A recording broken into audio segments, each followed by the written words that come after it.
Hey everyone, I'm Rob with Yellowjacket Woodworking, and I'd like to welcome you to my channel in my new series, Dude in a Garage. Because as you can see, I'm in a garage. Now, if you've happened to come across this video, you're probably someone that's got a DIY project that you're just starting on. You're starting off on woodworking, or you're just trying to figure out what tools do I really need to be able to handle projects around the house.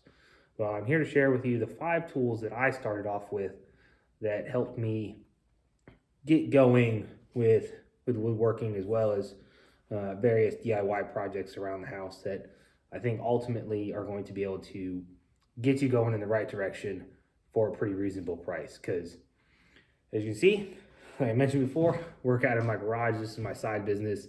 You've probably seen a multitude professional craftsmen, woodworkers, DIYers that have large space for things, $1,000 tools that frankly for most of us probably are out of the budget and really even out of the space question, because I've seen plenty of other people that pull their tools out, work in the driveway, pull them back in, work out of a shed, work in their basement, sometimes even work in an apartment in their room. And frankly, that's just not something that's relatable to most of us that are just trying to either work on a hobby or got projects around the house that we need to solve. So that being said, if you're interested in this kind of topic, please like and subscribe to my channel. That way I can keep making these kind of videos.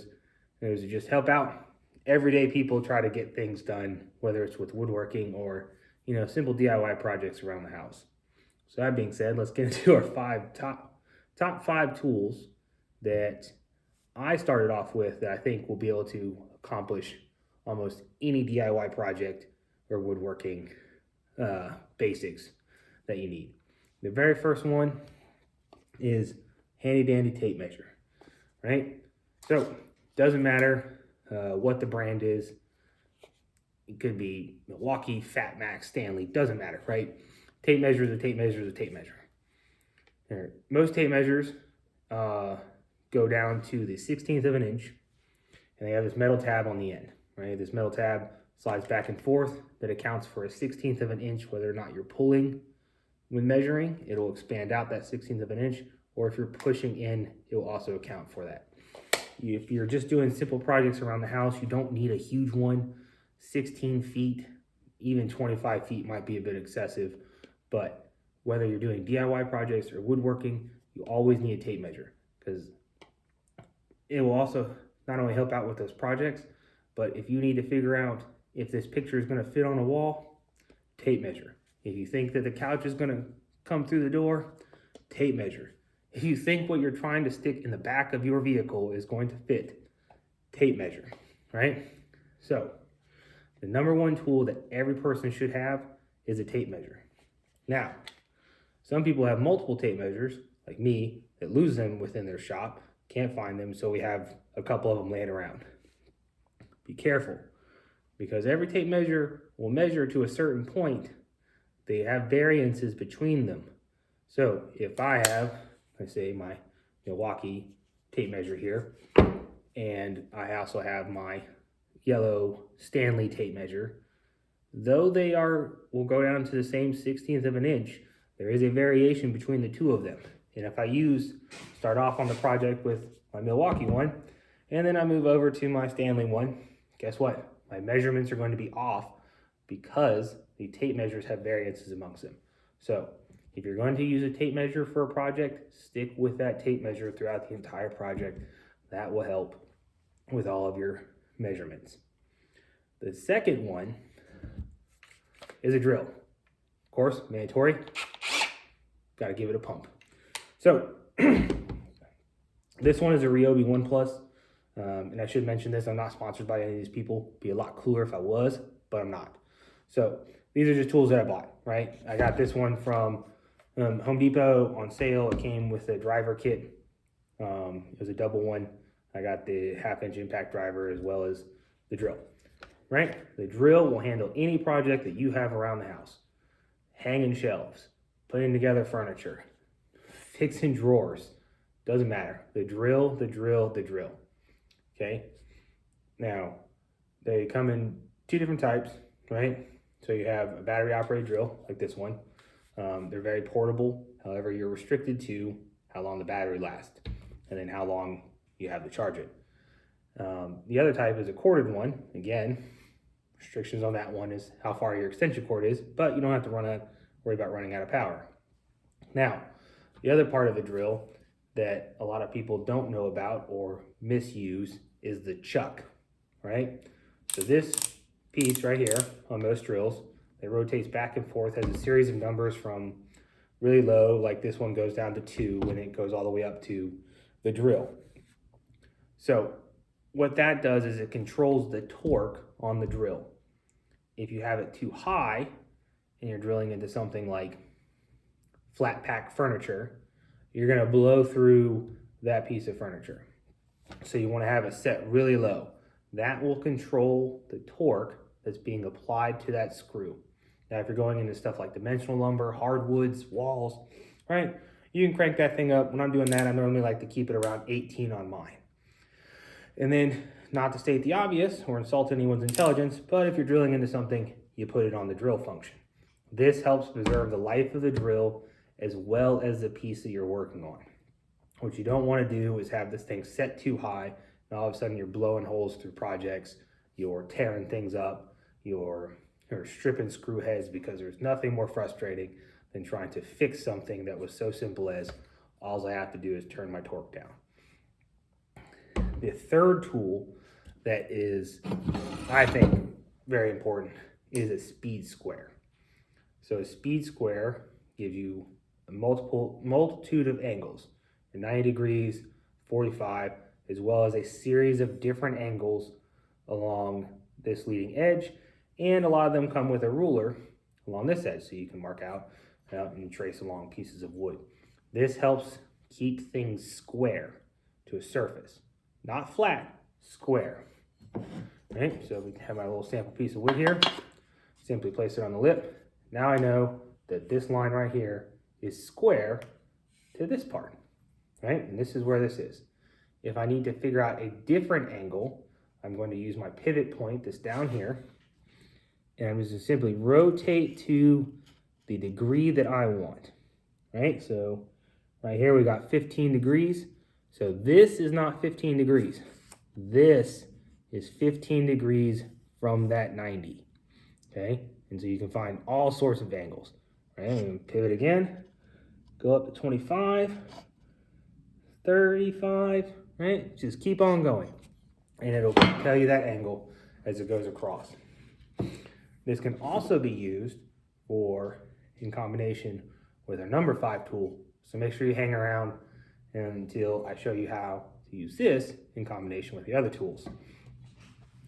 The fourth tool on the list that will help with, again, a number of projects and just make things easier, look better, and help out is the level.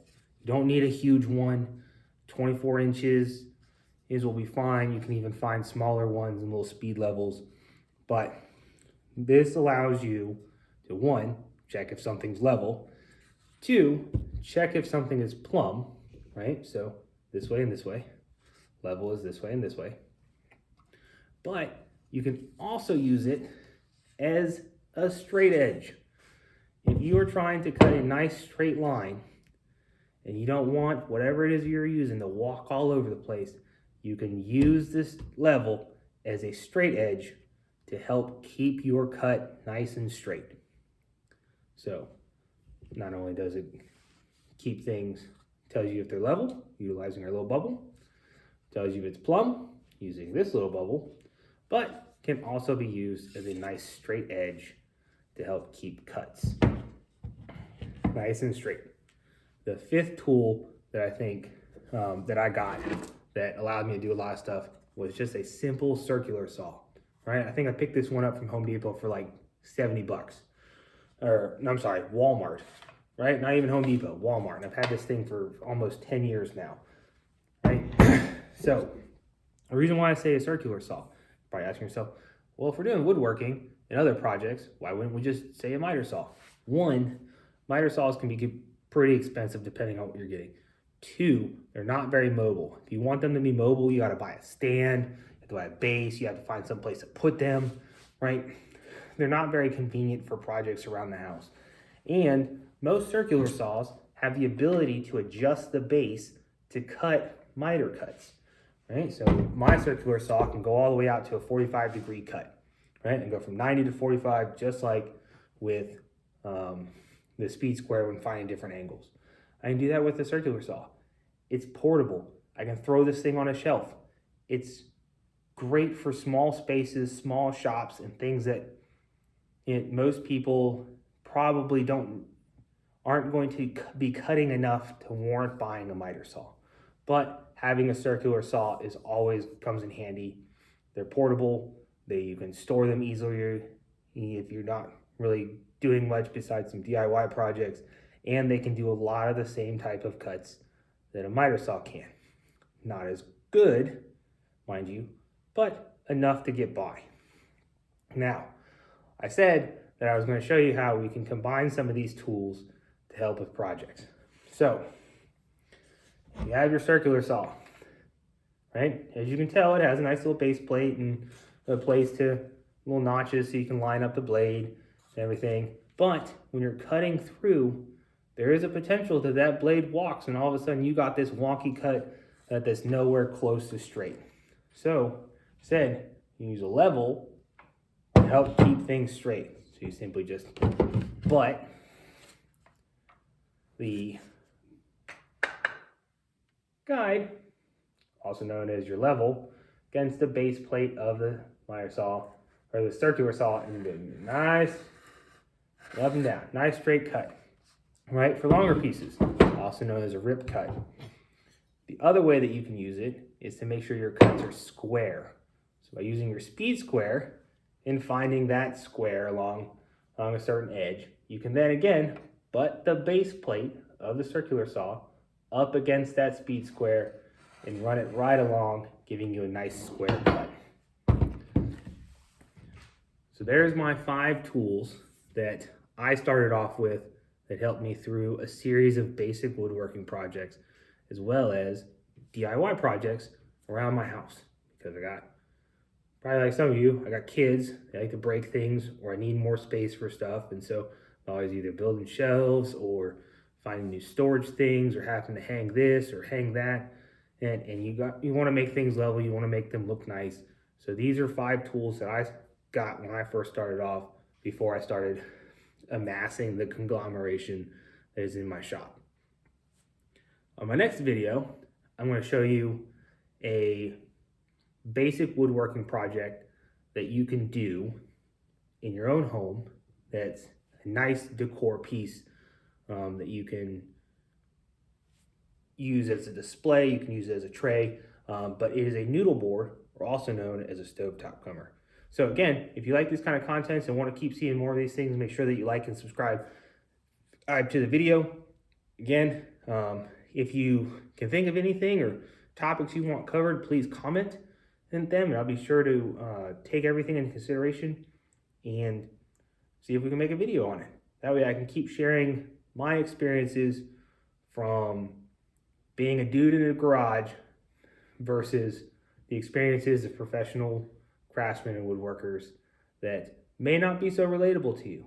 So again, like and subscribe if you like these videos, and I'll see you guys next time.